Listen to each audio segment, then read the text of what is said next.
welcome back to my YouTube channel Den of Knowledge. So today we are discuss about some important computer questions and answers. So ಈ ವಿಡಿಯೋದಲ್ಲಿ total 10 questions ಇದೆ. So 10 questions ಅನ್ನು ಎಲ್ಲರೂ attend ಮಾಡಿ. ನಿಮಗೆ ಏನಾದರೂ doubts ಇದ್ರೆ ನನಗೆ ಕಮೆಂಟ್ ಮಾಡಿ. 10ಕ್ಕೆ ನೀವು ಎಷ್ಟು ಮಾರ್ಕ್ಸ್ ತಗೋತೀರಾ ಅಂತ ಹೇಳಿ ಕಮೆಂಟ್ ಮಾಡಿ ಮೇನ್.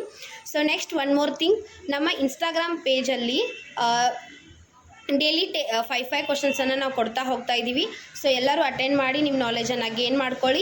ಈ ಕ್ವೆಶ್ಚನ್ಸ್ ನಿಮ್ಮ ಸೆಂಟ್ರಲ್ ಗೌರ್ಮೆಂಟಲ್ಲಿ ಬರ್ತಕ್ಕಂಥ IBPS ಆ್ಯಂಡ್ RRBಗೆ ಹೆಲ್ಪ್ ಆಗುತ್ತೆ. ಈಗ ಕಾಲ್ಫಾರ್ಮ್ ಆಗಿದೆ. ಯಾರ್ಯಾರು ಅಪ್ಲೈ ಮಾಡಿಲ್ವೋ ಹೋಗಿ ಅಪ್ಲೈ ಮಾಡಿ. ಮೊನ್ನೆಯಿಂದ ಸ್ಟಾರ್ಟ್ ಆಗಿದೆ. ನೆಕ್ಸ್ಟ್ ವಿಲೇಜ್ ಅಕೌಂಟೆಂಟ್ ಆ್ಯಂಡ್ PDOಗೋಸ್ನ ಹೆಲ್ಪ್ ಆಗುತ್ತೆ. ನೆಕ್ಸ್ಟ್ ಇನ್ನೂ ನನ್ನ ಚಾನಲ್ಗೆ ಯಾರ್ಯಾರು ಸಬ್ಸ್ಕ್ರೈಬ್ ಆಗಿಲ್ವೋ ಸಬ್ಸ್ಕ್ರೈಬ್ ಆಗಿ ಬೆಲ್ ಐಕಾನನ್ನು ಪ್ರೆಸ್ ಮಾಡಿ. ಡೈಲಿ ನಿಮಗೆ ಅಪ್ಡೇಟ್ಸ್ ಬರ್ತಾ ಇರುತ್ತೆ. ನೆಕ್ಸ್ಟ್ ಇನ್ನೊಂದು ಏನು ಹೇಳಬೇಕು ಅಂತಂದರೆ, ಸೊ ಡೈಲಿ ನೀವು ಕ್ವಿಜನ್ನು ಅಟೆಂಡ್ ಮಾಡೋದ್ರಿಂದ ನಿಮ್ಮ ನಾಲೆಜ್ಗೆ ಏನಾಗುತ್ತೆ, ನಿಮಗೆ ಕಮ್ಯುನಿಕೇಷನ್ ಪೇಪರಲ್ಲಿ ನಿಮಗೆ ಹೆಲ್ಪ್ ಆಗುತ್ತೆ ಅಂತ ಹೇಳಿಕೆ ಇಷ್ಟಪಡ್ತೀನಿ. So let's starts the video. The question number 1. A unit of data storage that equals to 2 to the power of 17 power is called. Option A JB byte, Option B yottabyte, Option C YOB byte, Option D none of the above. So 2 to the power of 17th data storage ಇದರಲ್ಲಿ ಯಾವುದಿದೆ ಅನ್ನಂಗೆ questions. The correct answer is JB byte. So JB byte is a unit of data storage. It is equal to the 2 to the power of 17th ಅನ್ನಂಗೆ question. Question number 2. A hybrid computer is one which exhibits the features of dash.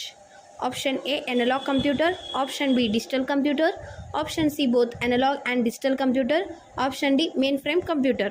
So hybrid computer ಈ ಕೆಳಗಿನಲ್ಲಿ main feature ಯಾವುದಿದೆ ಇದೆ ಅನ್ನಂಗೆ questions. The correct answer is both analog and digital computer. So hybrid computers are those computers which exhibits the features of both analog and digital computers. Question number 3. Which among the following is not a security or privacy risk? Option A spam, Option B virus, Option C hacking, Option D phishing. So question ಏನಿದೆ ಅಂದರೆ, ಈ ಕೆಳಗಿನವುಗಳಲ್ಲಿ security ಮತ್ತು privacy risk ಇಲ್ಲದೆ ಇರೋದು ಯಾವುದು ಅನ್ನಂಗೆ. So question the correct answer is spam.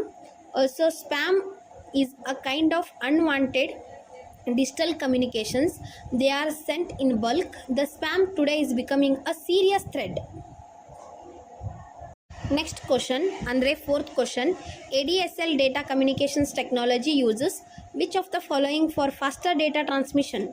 Option A wideband modem, Option B wireless modem, Option C copper telephone lines, Option D sockets. Question ADSL data communication ಟೆಕ್ನಾಲಜಿಯಲ್ಲಿ ಈ ಕೆಳಗಿನವುಗಳಲ್ಲಿ ಫಾಸ್ಟರ್ ಡೇಟಾ ಟ್ರಾನ್ಸ್ಮಿಷನ್ ಯಾವುದನ್ನು use ಮಾಡ್ತೀವಿ ಅನ್ನಂಗೆ question.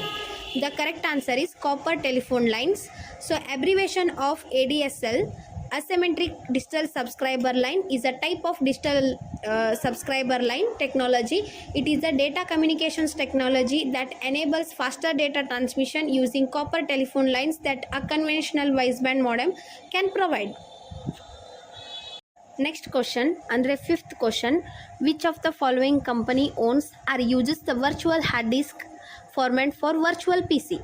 Option A IBM, Option B Microsoft, Option C Intel, Option D Google. The correct answer is Microsoft. So Microsoft ಅನ್ನೋದು ಒಂದು develop ಮಾಡಿದೆ virtual hard ಡಿಸ್ಕನ್ನು. So virtual hard disk is a disk image file format for storing the complete contents of a hard drive. It is developed by Microsoft. So ಅದಕ್ಕಿಂತ ಮುಂಚೆ virtual hard disc ಅಂತಂದರೆ ಏನು ಅಂದರೆ, ನಾವು ಅದನ್ನು extend ಮಾಡ್ಕೋಬೋದು. For example, ಈಗ ನಮ್ಮದು ಹಾರ್ಡ್ ಡಿಸ್ಕ್ ಇರುತ್ತೆ ಅಂದ್ಕೊಳ್ಳಿ. PCದೇ ಹಾರ್ಡ್ ಡಿಸ್ಕ್ ಇದ್ದರೆ ನಾವು ನೆಕ್ಸ್ಟ್ SSD ಅಂತ ಎಕ್ಸ್ಟ್ರಾ ಏನು ಹಾಕೋತೀವಲ್ಲ, ಅಂದರೆ ಎಕ್ಸ್ಟೆಂಡ್ ಮಾಡ್ಕೋತೀವಲ್ಲ, that is called as virtual hard disk. Next question ಅಂದರೆ 6th question. Which among the following is not a search engine? Option A Google, option B Baidu, option C Wolfram Alpha, option D Yahoo. ಈ ಕೆಳಗಿನವುಗಳಲ್ಲಿ search engine ಯಾವುದು ಅಲ್ಲ ಅಂದಂಗೆ. The correct answer is Wolfram Alpha. So Wolfram Alpha ಅನ್ನೋದು it is a type of computational knowledge engine or answer engine. It is not a search engine. So Google, Baidu and Yahoo are the search engines. As a person can search anything on web using this. Next question ಅಂದರೆ 7th question. What kind of data is processed by an analog computer? Option A, discrete data. Option B, intermediate data. Option C, discretely varying data. Option D, continuously varying data. So question ಏನಿದೆ ಅಂದರೆ ಈ ಕೆಳಗಿನವುಗಳಲ್ಲಿ analogue computer ಇದ್ರ ಕೆಳಗಿನವುಗಳಲ್ಲಿ ಯಾವುದು process ಆಗುತ್ತೆ ಅಂದಂಗೆ question. The correct answer is continuously varying data. Analog computers is one of the which is used to process continuously varying data. This changeable yet continuous data is generally referred to as analog data. For example, pressure, temperature, etc. Next question. Which of the following is not an input devices of the computer? Option A, trackball. Option B, image scanner. Option C, joystick. Option D, sound card. Question ಏನಿದೆ ಅಂದರೆ ಈ ಕೆಳಗಿನವುಗಳಲ್ಲಿ input device ಯಾವುದೂ ಇಲ್ಲ ಅನ್ನಂಗೆ. So correct answer is sound card. Sound card is not a input device of the computer. Joystick, image scanner, trackball, those are all input devices. Next question, andre 9th question. Which of the following are examples of an analog signal? Option A, sound via electrified copper wire. Option B, human speech via an electrified copper wire. Option C, light. Option D, both 1 and 2. The correct answer is both 1 and 2. So question ಏನಿದೆ ಅಂದರೆ analogue signal ಈ ಕೆಳಗಿನವುಗಳಲ್ಲಿ ಯಾವುದು ಕೊಟ್ಟಿರ್ತಾರಲ್ಲ ಅದರಲ್ಲಿ ಯಾವುದು ಇದ್ದಂಗೆ questions. Sound via electrified copper wire is a correct answer and women speech via electrified copper wire is correct answer. So correct ಈ ಕೆಳಗಿನವುಗಳಲ್ಲಿ options both 1 and 2 is a correct answer. Analog signal ಅಂದರೆ ನಾನು previous ಸ್ಲೈಡಲ್ಲೇ explain ಮಾಡಿದ್ದೀನಿ. Continuous ಆಗಿ process ಇರಬೇಕು. For example pressure, temperature, etcetera. Next question, 10th question. Which of the following task can be performed by a digital computer? Option A, analyse vast amount of business data. Option B, simulating global weather patterns. Option C, regulating operations of machines. Option D, all of the above. Question ಏನಿದೆ ಅಂದರೆ ಈ ಕೆಳಗಿನವುಗಳಲ್ಲಿ ಯಾವ task digital ಕಂಪ್ಯೂಟರಲ್ಲಿ ಬರುತ್ತೆ ಅನ್ನಂಗೆ questions. The correct answer is all of the above.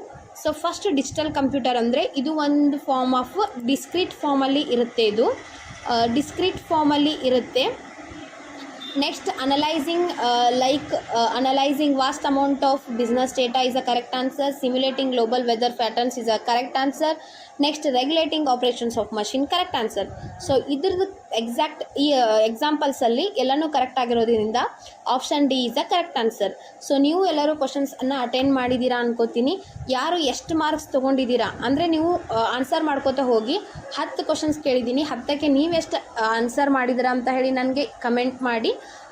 Next ಯಾವುದು wrong ಆಗಿದೆ ಅಂತ ಹೇಳಿ ಕಮೆಂಟ್ ಮಾಡಿದರೆ ನಾನು ಅದರಲ್ಲಿ ಇನ್ ಡೆಪ್ತ್ ಆಗಿ ನಾನು ಅದನ್ನು ಹೇಳೋಕ್ಕೆ ಟ್ರೈ ಮಾಡ್ತೀನಿ. Thank you so much.